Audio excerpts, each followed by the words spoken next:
حبيبنا مولانا محمد صلى الله عليه وسلم الذي بلغ الرسالة وأدى الأمانة ونصح الأمة فكشف الله به الأمة وجاهد في الله حق جهاده حتى أتاه اليقين.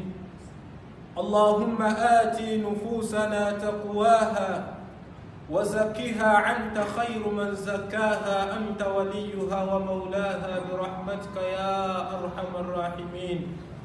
عباد الله، أوصي نفسي وإياكم بتقوى الله عز وجل كما قال الله تعالى في محكم تنزيله بعد أعوذ بالله من الشيطان الرجيم: يا أيها الذين آمنوا اتقوا الله وقولوا قولا سديدا يصلح لكم أعمالكم ويغفر لكم ذنوبكم ومن يطع الله ورسوله فقد فاز فوزا عظيما.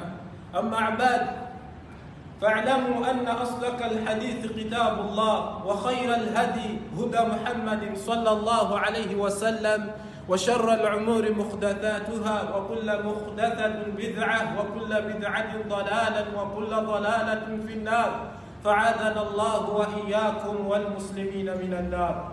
عباد الله، قال الله تعالى في محكم تنزيله بعد أعوذ بالله من الشيطان الرجيم: وقال الذين يريدون الحياة الدنيا يا ليت لنا مثل ما أوتي قارون إنه لذو حظ عظيم.